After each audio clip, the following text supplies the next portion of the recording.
All right, welcome back, everyone. Greg Helbeck here. I got a very special guest today, Frank Sanchez from SDF Capital. I've been twisting this guy's arm trying to get him on the damn show. He's like, he hides and hides and hides, but I finally got him out.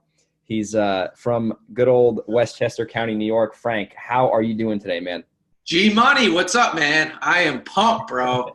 Listen, I was not dodging you. I just wanted to be one of the last guys on the show. You know, I didn't want to be number one or number two. So one of the last guys, man. This is just we had to heat up. That's right. All right. Well, listen, we're going to talk about a lot of good stuff today. Let's get right into it. So, Frank, let's just kind of get your background. You know, what did you do when you were younger, and how'd you end up getting in the real estate business? I want to hear the whole damn thing, man. I want to hear the whole thing.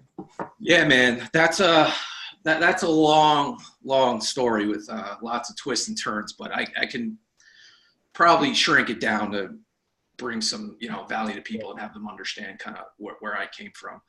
One of the things I try to preach now, and some of the things I'm sharing on social media, is really for, the kids that are like in their 20s, 20 to 25 years old. Because for me, I was kind of a runaway kid. I didn't listen to anyone. I got into lots of trouble. My life could have went a totally different way. And I wish anything, I have no regrets, but if I can do something over again, I would go back from the years of 18 to 24 and really focus on my income and building a business. That world did not exist for me at that age. I was running around with girls and booze and pot and getting kicked out of schools and just, good heart, but just not all there. Didn't know what entrepreneurship was. I had no clue what I was doing. Just living day by day. I had not a care in the world. And it's completely the wrong mindset. So I wish there was more people like yourself and me and some of the other people we watch to do that. So long story short, I didn't know what I was doing. I got kicked out of a school in New Hampshire, just to keep it short. Like I said, running around, didn't know what to do. Tried to get multiple corporate jobs. Couldn't do it. I got in a couple, things with the, with the law, so that wouldn't allow me to get a job. Nothing crazy, no felonies or anything. Just, some trouble, fist fights, car accidents, driving, those kind of things. Yeah. Back then, the laws were really strict. So I kept getting these jobs. Like I had a job at Manhattan Brewery. I had a job at Heineken. I had a job at Citibank, and literally like 3 weeks into them, like HR would call me and just kick me off the floor. Like, you got a bad record when you were little, which all these things are goddamn blessings, because I would have never made it in the corporate world anyway. So long story short, I'm like in my 20s trying to figure out how to make money. I actually lived in the city on an $1,800 loan for my grandfather. I still owe. And I started my last job. I got kicked out. I got a job being a stockbroker. Like a young guy. I was making overseas calls, going in at 4 o'clock in the morning down to Wall Street, and I freaking loved it. I was walking around the floor with my shoes off, just killing it. The guys loved me. And then again, something on my record came up, and the guy was like, "Dude, it's just the rules. Like, you got a DWI. We can't keep you. You got to get that stuff off your record." So I'm like super depressed. I walk by an Uno's in Manhattan, and I'm like, dude, I need money. I walked into the Uno's. I used to wait tables in college a little bit, and I wound up working there for like 2 years, from like 22 to 24.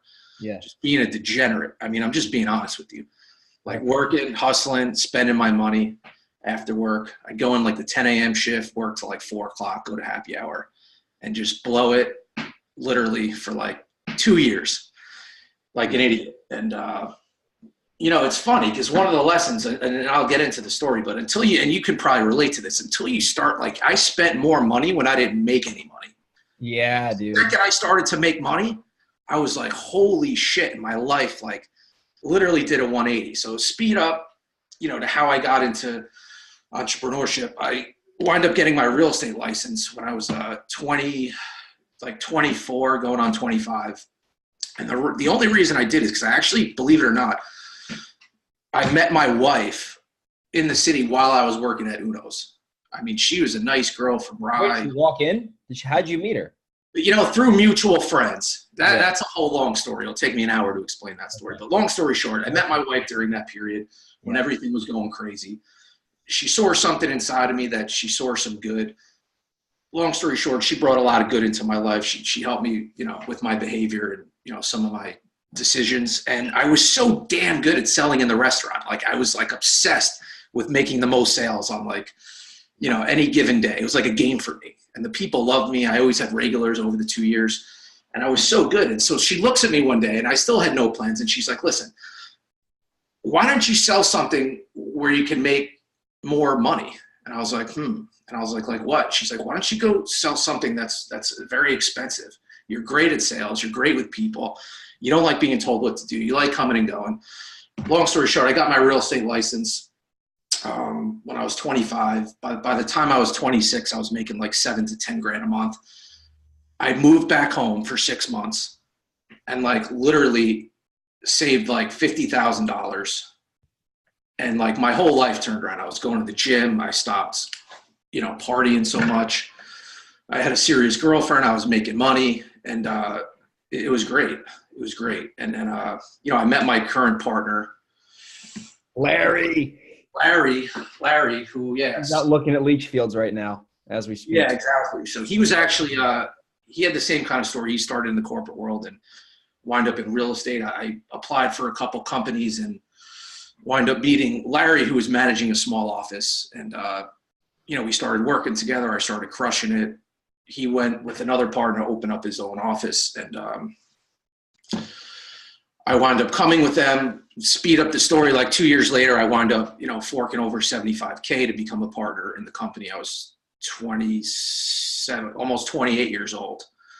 It was 2008. And, you know, we grew it from there. So it was me, Larry, and one other partner. And we grew this bitch to like over 8. So 2014 to like 500 agents. So that's kind of my long drawn out story.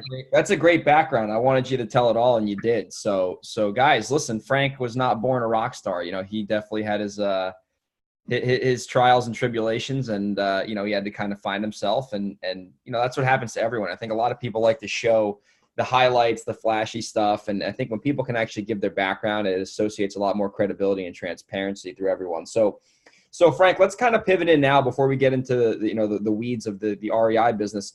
I want you to kind of share the rise and fall of that brokerage, because I think the more people can do that story, I mean, it's just I remember you first told me that back when we first met. I mean, that was like, I thought you guys were like Greek gods or something, like with this business you had, and like the rise and fall of that. Like, it's just such a great story, and there's so many good lessons we can get from there. Yeah, it was a great ride. You know, we literally went from 5 agents to 500 agents in an 8-year span. So, you know, the one lesson you can take away from that, and it kind of flops over into my current business, is, you know, you really just don't want to grow too fast. We had just like exponential growth in a very short amount of time. And when that happens, you have serious growing pains. And, you know, we did a lot of mergers with different companies, a lot of mergers. The dynamics, you know, just weren't there. Lots of growing pains. And, you know, the biggest takeaway is we got mixed up with a bad partner on paper. You know, we saw this shiny object, and, you know, we sold out. What was the bottom line? The last of it, we merged with another company that was doing about 25 million. And this guy was he looked great on paper. We all were going to make more money. And we decided to, you know, join forces with him. And it ultimately led to, you know, the death of the company. Like, literally, we were one of the top 5 biggest companies in Manhattan. And literally within a week, we were shut down and bankrupt. So it was pretty crazy. I mean, I just bought a big house at that time. I had 2 kids. My partners all had kids. We were making a shitload of money, and literally we were sitting in the office just watching all the agents walk out. Like, right in front of my own eyes, I looked out and saw the company just shutting down overnight, where the next day I had no business to go to. It's pretty wild. It was pretty wild. It put me in a huge, like, it messed with me mentally, you know, physically, everything. I went through like a serious depression for like 2 or 3 months until I could find a way to, you know, figure this whole thing out. So holy cow. So you went you got to get kicked in your teeth a lot, you know, in life. Yeah. I mean, that's So you went from making that type crazy money in Manhattan to literally the company. What was your initial gut reaction? Like, it's just a personal question. Like when you kind of had to accept the reality that that company ended up going down the tubes, what was like your gut telling? I mean, what was like going through your mind, and like, how were you like processing all that? Cause that's a serious, I mean, that's, the first weekend, this happened on like a Thursday night. I was in the city till like midnight packing up my truck. I remember with my partners, I still have all the shit in my attic, like all the old files, all this stuff. And we're just like unloading. It was like the most depressing feeling you could ever have. 8 years of work. Oh, all shattered. Man. Not only was it shattered, we were in a major like lawsuit with one of these partners, and we had, when we left the company, not only did we lose our jobs, but we also got left with like a $400,000 legal bill that the three of us were personally responsible to pay. Oh my God. It was crazy. So that first weekend, I was kind of in shock. It wasn't really hitting me, and it was like I had my family over on Sunday, and I remember just talking to my dad. I'm like, I got nowhere to go on Monday. Like for 8 years of my life, I was grinding, building this business. And we actually almost sold it for like a double figure multi, $1 million deal. And we didn't, and we should have. Man. And then it just went the complete opposite way. Oh my God. It feels good talking about it. You're like in the therapist chair, man. This is, yeah. So I remember just sitting there and I'm like, holy shit, like what the fuck am I going to do, man? Like this is, I don't even have any way to, make money anymore. It's all over. That's insane, man. It's all over. Yeah. Oh man, that is unbelievable. We're going to start to pivot more into the REI stuff here, but this is something that happens like when I get kicked around. I mean, that's a serious blow that you went through there. But with me, at least like the new thing that I do is I'm just like very like, it sucks at first and it stings. And then I would get a little excited almost. Like I'm like, all right, now this is an opportunity. Like obviously it's painful, but it's like, I almost kind of try to like associate like this is a test. I'm going through a test right now. If I can get through this test, I'm going to come back stronger. Obviously in your situation, that was really, a big blow. Obviously it's a little easier to say than do, but it happens. I mean, that stuff definitely happens. And I want people to know, like, if anyone's relating to the story, and I know it's, millions of people went through this shit. So it's nothing bad, man. I was breathing, I was living, I had my family. It took a little while to get through it, but at the end of the day, there's always light at the end of the tunnel. Oh, totally, dude. I mean, you just got to keep that mindset and know, like, you will get through this no matter how bad it is. I mean, it got to a point. So I got hired after that for a 6-figure manager position at Keller Williams in the city. Right after that, all the recruiters were out, trying to pick all the leftovers of the company. Leftovers of the company. Yeah, it was crazy. So, I took the job against my will, and it was a good paying job, like, pretty good. I had a bunch of zeros on the salary, benefits, all that. So I took the job within like literally 3 weeks of sitting in their bullshit meetings and like listening to these like horrible people pretending they were leadership and entrepreneur. I mean, it was a very poor run company. No offense, Keller Williams, but I freaking quit. And people think I'm crazy. They're like, dude, you just lost your whole company. You got on a 6-figure job. And in like 3 weeks, you told them you quit. And I literally walked out and I said, you know what? I can make more money by myself than dealing with this, clown show over here. Like for me, I can't work for anyone. I can't. Even Larry bothers me sometimes, and I tell him to get off. Like I need my complete freedom. I need to think for myself, do what I need to do.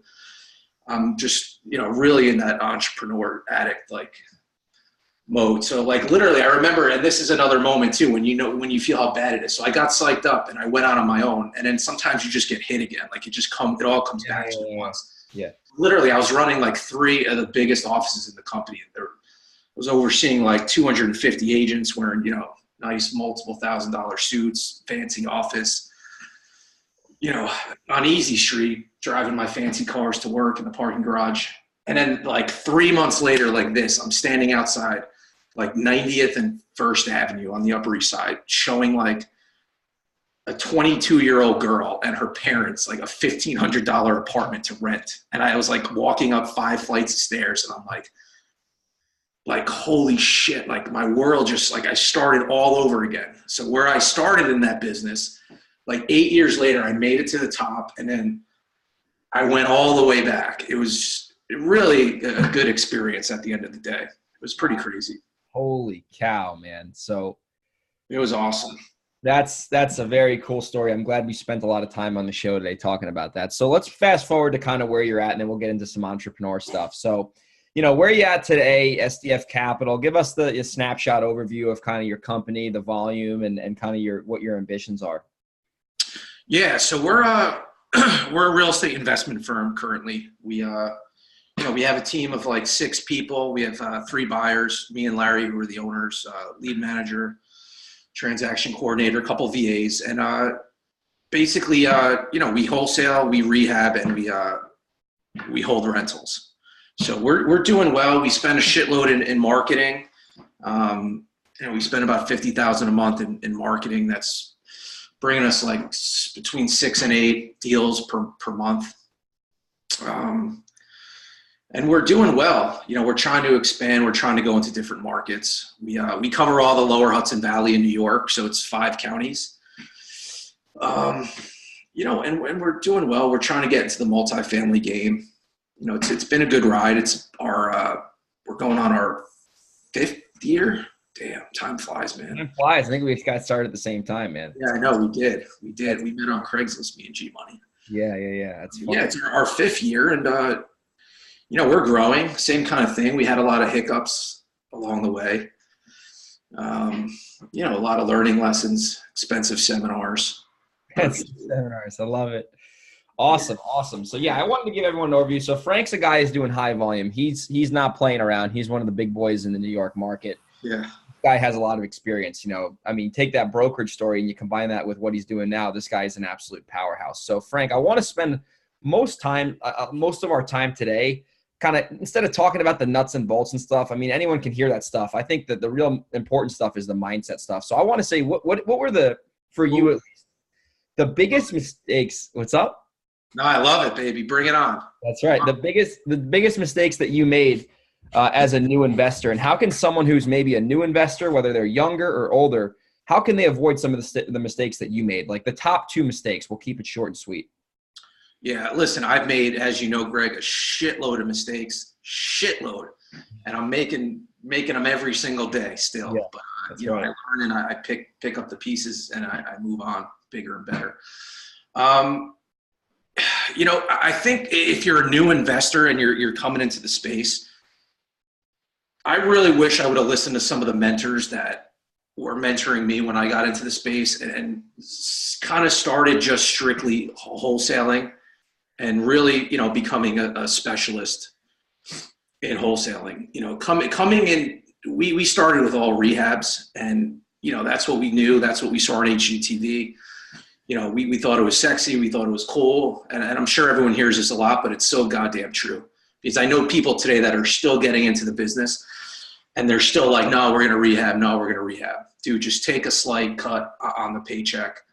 When you bring in rehabbing, you're bringing in a whole different arm of the business. Now you're dealing with managing contracts, managing all your capital, investors. It's just very intensive, and it's too risky, in my opinion, in the market we're currently in. All the investors that I know that are successful, and the same with you, Greg, a shitload more investors than I do probably. And, everyone's moving more towards the wholesale model. 100%. Let someone else deal with the pain in the ass, because it's bad. And when we started, all we did was rehab. And about 3 rehabs in, we realized our bank accounts were drained. The rehabs were going over budget. We didn't know what we were doing. So stick to wholesaling. Just learn the business and then, take it from there. Absolutely. That's great advice. What would you say? And that's the thing too. That's how I kind of got started. And now I'm doing a little bit more takedowns and rehabs and wholesales now, as I've been doing this for 4 years now almost. It's crazy how time flies. And Frank, the biggest issue I think with rehabbing too that people don't talk about is that the person that you're selling the house to is a completely different buyer. You're dealing with retail buyers who are getting loans who, you know, the banks nitpick the properties, and there's just such a long sales cycle. So like cash flow wise, when you're rehabbing, I mean, you're not going to see your money for 6 to 9 months usually. It's crazy. Yeah. And that would be my second thing. Like if you're getting into the game to do volume, you know, maybe your volume is 2 deals, which is great depending on what kind of operation you run. But, and this was a big mistake I made. Let your cash flow dictate your exit strategy. Okay. I can't encourage that. It is so smart. And me and my partner did not do this. You know, we were counting every penny. It doesn't matter. Your business is the vehicle that's creating you, you know, the income. So if your company needs cash, you need to look at your deals and say, you know what, I got to let, you know, $30,000 go because I need to make, rather, I got to let $50,000 go on a rehab and I need to make, you know, 30,000 right now. And just move on. You know, what you didn't realize, it's the velocity of money, because that $30,000 comes into your company. You can spend that in advertising and get an ROI on that money. And all of a sudden, you know, you can make more than 50,000 if you turn that money properly. So, you know, if you get a big whale here and there and you got some cash coming in, you know, do the rehab. If it's in a market that you know, and, you know, just let your cash flow of your business and your company, no matter how big or small you are, dictate your exit strategy, you know. And if you have no money, you shouldn't be rehabbing. Definitely a sign. If you have no, that's great, Frank. That was absolute gold, man. I mean, it's almost like what we're saying here isn't like crazy. Like it's almost like common sense. Like, yeah, have your cash flow, create your exit strategy. And if you have no money, rehab. But the amount of people who want to rehab from day one when they have no experience, it's like insane. The amount of money you're going to see yourself spend. I mean, especially when I did that, I did my first real rehab a couple weeks ago. And like, I mean, I used my own cash on it, so I didn't have hard money. But when you add in financing and stuff, it's a whole nother ballpark. And you need to just it's a whole nother element. I mean, ideally, if I can get away from it completely, I would. It's just, I feel the market that I'm in, it's, you know, it's just, maybe I'm not buying deep enough, but there's just not enough meat on the bone to get those assignments prices that we need to run the company. Absolutely. Absolutely. So let's pivot more into some entrepreneurial stuff. So what do you think are the character traits that make up a successful entrepreneur? You know, because you've been in the game for a while now. You've been through some ups and some downs in different industries. What are some character traits that you see make up people who are successful opposed to people who aren't successful? Yeah, that's a good question. As Greg likes to say, that's a very broad. There's a lot, man. There's a lot. Just a few. To be a true entrepreneur, you got to be a little fucking nuts. Like you got to have a little screw loose. I don't know too many people that aren't a little cuckoo that are in this business. You know, if you're kind of normal and you're just, you know, you're everyday, you know, Tom, you know, you might be in the corporate world. I don't know if you could handle it, bro. I don't think so. Yeah. Too many ups and downs. It's a roller coaster, and it's extremely freaking messy. You know, it's always messy. Entrepreneurship. You know, you have to be flexible. You need to be resilient. You know, you need to be able to get kicked in the teeth and just have that mindset to keep going. I mean, it's crazy, and it's not everybody has that. You know, I think another thing, man, and for me, this is like where my mind, I get like so analytical. And you can probably relate to this. I mean, you need to, like, obviously you need to have ambition. I mean, that's one of my biggest things, self-motivation, ambition. But like guys like us, man, we wake up every day with that fire in my freaking belly. Yeah, dude. I'm freaking starving. Like, I just want to attack the world. And like every moment, I probably 90% of my brain is like, how am I getting better? What are we doing? How am I making more money? Like every single day. And the reason like that's important to me is because like of all the other things that like other people want, right? So it's like, I don't know how people live, and I don't know if I'm going to offend people, or what I'm saying is, all good, man. I'm just freaking talking, bro. What's ever coming to my mind. Like, I sit in bed sometimes. I talk to my wife. I'm like, how do people like not care about this shit? Like, how do they get up, drink their coffee, don't eat breakfast, run? They're late to their night. They're punching in at 9:10. They're freaking miserable all day. Come home, sit on their ass. You know, eat freaking McDonald's, go to bed, do the same old thing over again. And then like Friday, they run into the freaking the check cashing place, and they're getting drunk, drinking Budweiser all weekend, and they're so happy. And then they're miserable again on Sunday. Like, I don't, or maybe I'm exaggerating that, but like just people that, I don't know, man. Like, I don't know what I would do if I didn't have this drive, you know? It'd be so freaking boring. And then you ask people, well, you know, they say, well, you know what, money doesn't make you happy, and you know, I'm okay. Like, I want to be with my kids and family and enjoy the day and help people. And yeah, that's all great. But like, so do I. The reason I'm freaking got the fire in my belly is so I can take care of my family. I can spend money and make memories with them. And like, if I can't help myself and take care of myself, I can't take care of other people. That's just how I look at it. So those are the things that like motivate me. I love it, man. I want to get into volunteer work too and spend, you know, 10 hours a week. But why would I do that if I had no money? I mean, it just doesn't make any sense. Like, you got to help yourself, help your family, then help others. So, dude, I love it. It's just mind blowing. So I went off on a rant there, but I love it. No, it's good, man. We're opening up fire in order to make it, because every day it's like you're just punching. Like I feel like I'm in war sometimes. I come home and my wife's like, dude, like I got home at like 9:30 last night and I was in at like, you know, 8 o'clock all day. And I feel like I come home sometimes and I fight a war. It's like I'm beat up, I'm mentally fucked, I'm like exhausted. Dude, I've never seen you this raw, man. This is good footage, man. I'm glad we got the recording on this one, man. Holy cow. It was worth the wait, man. It's just crazy, you know? It's just crazy. And then it's like, you know, you have your highs and your lows, man. For me, I come home some days, like my world, I don't know about yours, but I'm sure most entrepreneurs can relate. I mean, it just turns so quick, the throttle. You can come home one day and I'm like, it's Tuesday, and I'm like fucking jacked up, right? And I'm like so pumped. Got like 8 houses in the books, like everything's going well. And then like a week later, it's like, oh. My wife's like, what the fuck? You were just fine. I'm like 3 days. Story of my life, man. And I'm like, bro, like, oh man, like I'm so angry, and like it's that fire, man. It's just I crush it every day. Story of my life. It's a roller coaster, man. I mean, that's so true. I mean, you have those days where I call it, you have up days, down days, and neutral days. And those neutral days are just when you're just fighting the grind consistently. You're putting the calls in, you're getting the leads, you know, you're making offers, you're underwriting properties. You know, nothing crazy is going on, but nothing too exciting is going on. And it's just one of those consistent grind days. Then you have the up days where you just freaking hit a monster deal. You got a $50,000 payday hitting your bank account. You're jumping up and down. You're smoking cigars. You're, you know, calling your buddies. And then the down days when you're just like, you had like $100,000 profit just go down the tubes. You got kicked in the nuts. You got a lawsuit on your desk. And like, you got to be ready to fight all three of those days because they're going to happen. They're inevitable. You're either going to get an up day, a down day, or a neutral day every single effing day. So, man, I love it, Sanchez. You're just dropping. I love it, man. And you know what you got to tell yourself, because it's like, you know, it gets better and better. The punches don't hurt as much. No. The more experience you have. But when it's bad, it's really never that bad. Bad, dude. Oh, you get in the jams, dude. And even, dude, I had an experience where, like, I made a good amount of money last year for my age. I went from a certain number to a very high number quickly.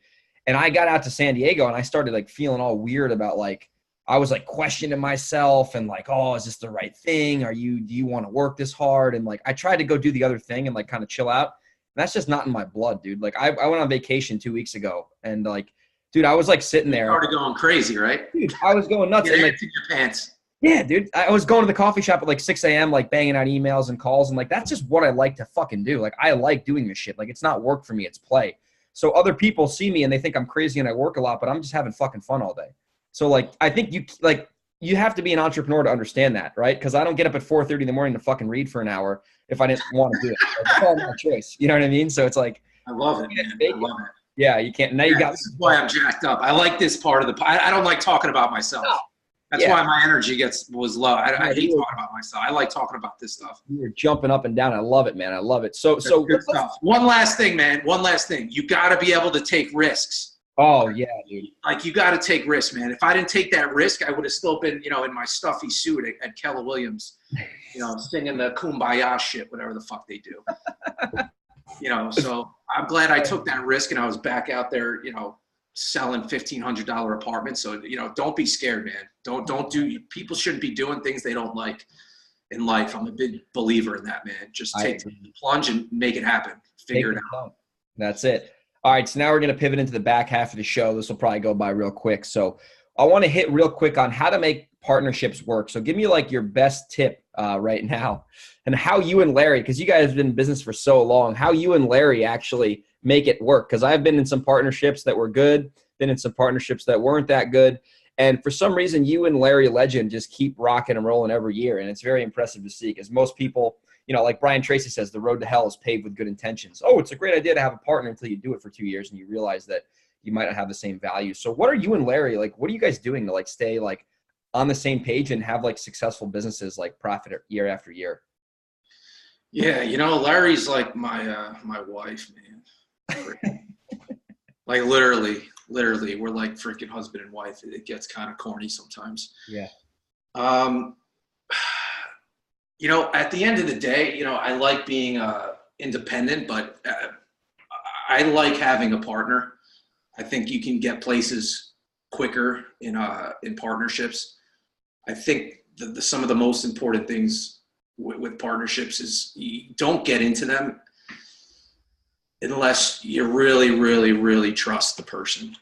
I mean, and I know that's hard to come by, but listen, don't get in bed with someone unless you trust them. Do like a trial run, you know, do some like JV, see how you guys work together. If you're thinking about getting into a partnership, kind of test the waters, because once you're in that partnership, you know, the paper doesn't mean a goddamn thing. So don't worry about that. But it could just get very, very hairy. And that's from, you know, experience. So do your diligence. I think, you know, finding a partner that's kind of like you, but different is important. You guys have to do different things. You know, for me and Larry, we do completely different things. We like doing different things, you know, which is great, because if we both like doing the same thing, obviously we'd be butting heads like crazy. Yeah, you know, a CPA by background. You know, I was in summer school for math, so it makes great sense. My entire life, I still think I see numbers backwards sometimes.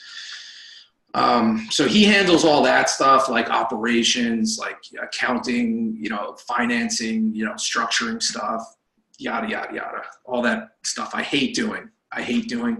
And I'm on the acquisition side. So I like sales. I like marketing. I like dispositions. I like leadership. I like recruiting. I like raising money. So that's what I focus on, the things that keep my energy up and, you know, that make me happy. And he focuses on the things I don't like. So it's perfect. And he feels the same way. He would hate going to deal with sellers and talking to people on the phone. Like, that's not his thing. So the synergy there is very good. I think you got to really have good communication, make time for yourselves, without any phones, without any interruptions, to go over, you know, your cash flow, your business, your exit strategies. That's really important. It's one of the things that we struggled with tremendously. We're both very, right now, as we're growing, we're at a point where we're very both in the business. So we're constantly busy on the phone, you know, running around. And, you know, we made some big mistakes by not meeting properly and communicating properly. Sorry. So that's kind of, you know, how it works. And, you know, we're good friends, you know, and that's important. You know, not only is my partner, he is a good friend of mine. You know, we care about each other's families, and it's good. You know, it's all about the trust. It's all about the trust. But we bicker like little bitches, though, man. Trust me, I've seen it, man. I mean, we've been good this year. We've been very good, but it's mainly probably because of me. But we've been good. But we've gotten our fair amount of powwows. That happens, man. That happens, man. He's like you know, he's older than me, so he's like Uncle Larry. He's like my older brother, not my uncle. He's like my older brother. He's like funny. Well, the thing too is, before we pivot on, is you have to have the same values too. Like, if you don't have the same values as that other person, there's going to be conflict from day one. Like, if you care about lifestyle and working less and, you know, living on the beach, there's nothing wrong with that. It's a value, so it's completely, you know, flexible. If he cared about drive, ambition, growing, having a huge team, like, you could have like different skill sets, but your values are off. It seems like you guys have always had the same goals, and because of that, you know, you guys work really well together. That's just a guess I'm kind of. Yeah, you're right, man. That's a very good point. That's absolutely, like, we're both like, we work hard. Yeah. We're not like one of us is taken off. That's never an issue. you know, one of us is carrying more weight than the other. It's not. I mean, sometimes we like to compete and stuff, like who raises more money and things like that, like who contributes more as a game. But at the end of the day, we both, you know, contribute in the ways we're good at. But he does take a lot of vacations, though. He happens to live in the Hamptons too. Anyway, so let's put it on here. Partnership, so it's good stuff. That's awesome. So let's kind of end it here with Frank. That, you know, all the stuff we've talked about, we could go on for hours. I want to keep this within 45 minutes, so we're getting up on that now. So let's talk about the best real estate deal you've ever done. I want you to unpack it, and then we'll get into some closing words and contact information. Oh, man. The best deal, man. The best deal. I want you to unpack it, the marketing source, how you did it, the logistics, and how you were feeling when that thing closed. You know, honestly, we've got a lot of deals, man. It's been a lot of deals over the years. You know, there's nothing sweeter than kind of your first deal, you know? Let's hear it. The first deal we ever did, and it actually worked out well. It was a rehab. This was before we had no office or anything. We just started the marketing. You know, we were totally green. The phone was ringing. I was picking up all the calls live myself. This woman on the phone, and her house happens to be on the street that I grew up on. Oh, wow. In Yonkers? This was one of the first leads we got, and I was like, wow. And she's talking to me, and she inherited the property. She was renting it for like 15 years. She said the place was like straight out of the 1950s. It was like a 52 built, so it was like literally never renovated. I remember this kitchen had like the avocado stove and avocado appliances with like a bright yellow rug. And her renters just moved out, and she had it on the market. And this is a hot market over here. And this is in like 2015, I don't know, 2015. I mean, the market was strong at this point. So she had it on the market for like $450, but it was just like, it wasn't on the MLS for some reason. It was just like on Zillow with some broker from the Bronx. Like, it wasn't marketed properly. Long story short, went into the property, got it for $350. The thing wound up, we got financing on it, poor financing. This was one of our first deals. And it was pretty easy to buy it, actually. She agreed to $350. I was super excited because it was like down the block from where my parents still live today, and nothing's better than that. I knew everyone in the neighborhood, so I was like the cool guy flipping the house in the neighborhood. Cool guy flipping. All of a sudden, we were using hard money, so the appraisal came back $50,000 shy. So what they wanted us to come up with $50,000 to close this thing. Me and Larry, this is where we got to one of our arguments, and he thought the ARV was 525. I thought it was 575. And whatever. So it appraised 50,000 short. We didn't have a lot of capital, you know, starting out. So I was like, do we want to bring 50,000 to close this thing? We'd never closed a deal before, you know, except our own personal houses and stuff, but not from the investment side. So we're bickering back and forth. I wanted to close it. He didn't want to close it. I didn't want to close it. Eventually, we just paid the $50,000 and did the deal. The rehab went over. We had a $60,000 rehab budget for this place. It wound up being $90,000. Oh my God, 50%. Yeah, so we're in the thing. Yeah. So, and we tried getting a price reduction, by the way, which I mentioned, and the deal almost got killed. And so we bought it for $350. We put $90 into it. The rehab actually came out nice. And we wind up selling it for a bidding war for $640.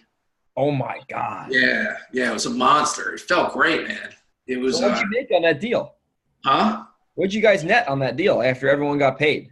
I think like 80 something grand. Holy shit. Yeah. For our first deal. Yeah. For our first deal. So I was, oh my God. It was great.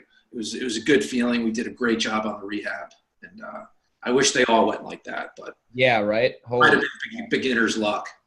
Listen. But like I said before, don't rehab. I could have easily put that thing on for $550 and made the same money. No, not $550. I probably could have put that on for like $525 and not swung a hammer at all, and then done nothing. But, yeah, that's like all my deals. Yeah, I could have done nothing and made the same amount of money, but I chose to, you know, rehab for 3 months. So that was a good deal. You know, it felt good. Nothing too crazy. Well, it wasn't like those farmhouse deals in Connecticut, I guess. No. I know that's coming up next. Well, just tell everyone real quick the worst deal you've done, and then we're gonna wrap it up because we got. Yeah, so the worst deal I've done, I'm currently still in, and we're trying to refi and put it up as a rental as we speak. So, this is another learning lesson. Stay in your niche. Like if you're doing medium price points, 3-bedroom, 1 bath, 3-bedroom, 2 baths, 1,200 to 1,800 square feet, just stay there, dude. Just stay there. If it's working for you, freaking stay there and do it and keep going. A lot of people, like I did, and this is relevant to the question Greg asked me, if they start wanting to, redevelop, old farmhouses in Connecticut or do ADA levels or do new construction, like why do you want to get into all that? It's too much risk. Stay an expert at what you're good at. When you have a lot of capital down the road and your business is running on systems and you want to play around with the project, fine, but I wouldn't get in the mix. Anyway, so I didn't take my own advice, and we found like an old farmhouse in Ridgefield, Connecticut. It was like 3,500 square feet. One of the biggest rehabs we ever took on. We bought the thing off the MLS, which buying off the MLS is really tough. Everything's priced at like 85 to 90 cents on the dollar. Bought the thing wrong, listened to a broker that we were working with, really didn't do our due diligence. It wasn't underwritten properly.